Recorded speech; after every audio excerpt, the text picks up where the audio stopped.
Hi BookTube, it's Missy and welcome to Vlogmas Day 14. Today I want to talk about male protagonists. I have read a lot of YA this year and a good handful have been male protagonists, and I quickly bought all these books because I just thought they were hilarious to read about. And so I wanted to share them with you guys today. First one I want to talk about is The Monstermologist by Rick Yancey. This is a little different because the main character is really young. He's about 12, but there's two main characters in this story. There's Will Henry, which is the young boy, and the doctor, which is Dr. Winthrop, or I think that's how you say his last name. I really enjoyed their adventure on killing the monster in this book.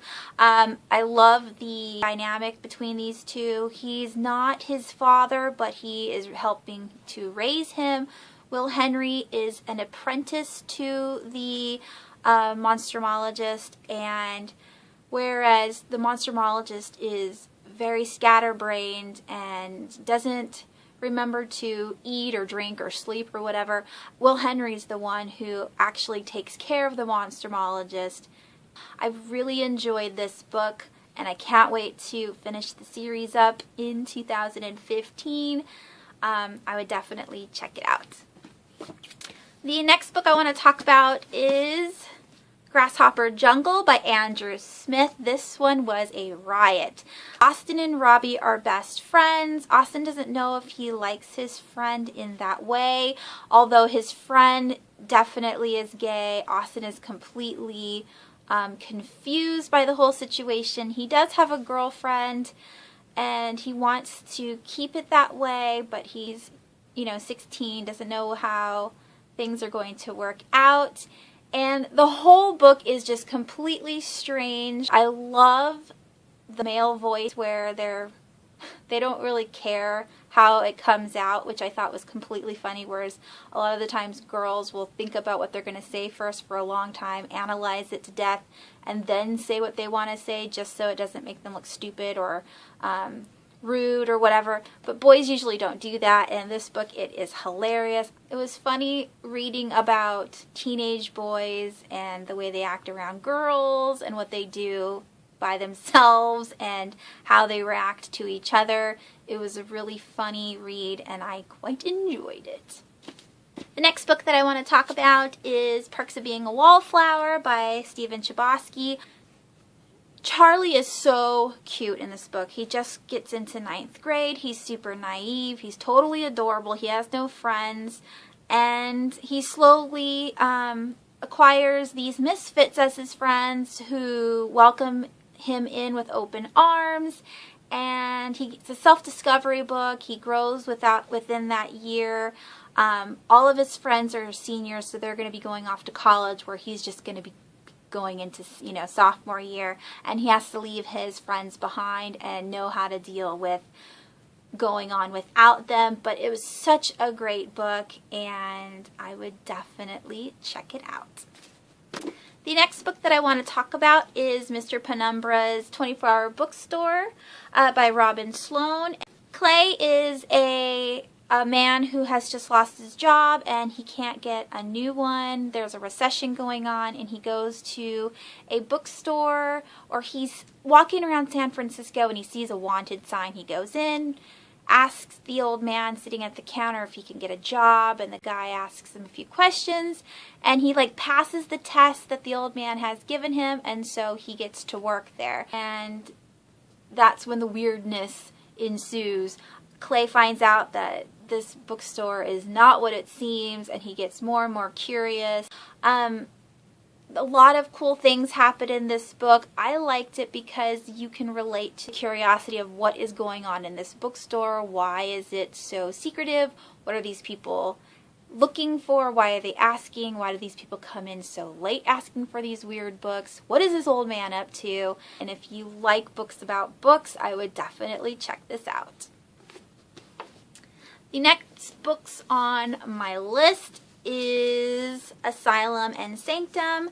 And this is about Dan Crawford and his trip to New Hampshire for a summer college program, like a pre-college program for seniors who want to get the gist of what it's like to be in college. Dan meets a couple of kids at this summer camp kind of thing, and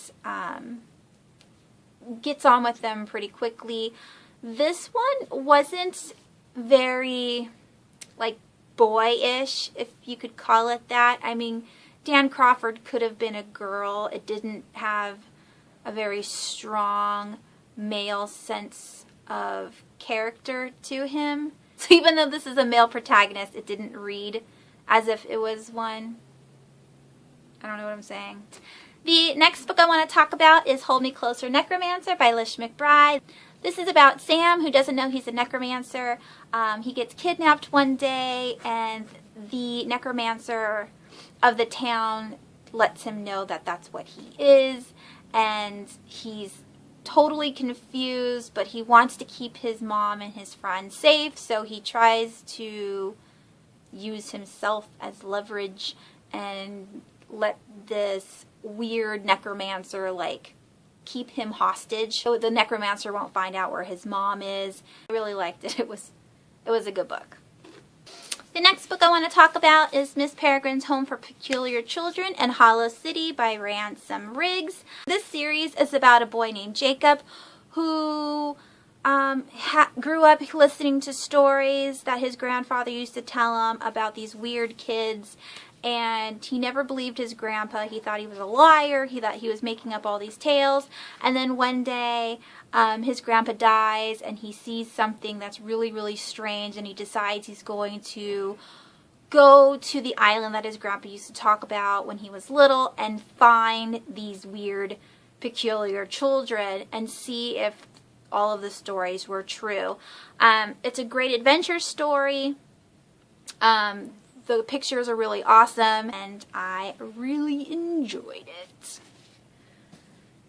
And the last book on my list was my favorite this year. I can't stop saying that, but it is Ready Player One by Ernest Cline. Wade Watts is the best character ever.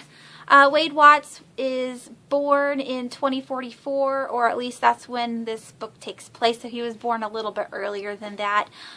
He is a senior in high school. He's about to graduate, and in this world, virtual reality is commonplace, and you do everything within this virtual world. You work, you go to school, you interact with friends. Nobody really lives their life in the real world because it's a wasteland. Everything is just completely depressing. Everybody lives in trailer parks outside the main cities. They're cold and starving, and they're all in destitute. And so to keep from going crazy, these people live in this beautiful oasis, which is what the virtual reality place is called, the Oasis, and I just absolutely enjoyed this book so much. If you haven't, please check out this book. It was amazing. So those were all of the books that I read this year that had male protagonists in it. There was a couple more, like Horns, and I did read Insomnia and Paranoia, but they weren't my favorites, and these books that I shared with you were my favorite male protagonists of 2014. So there's all of the books. And that's it. Thanks for watching. I will talk to you tomorrow.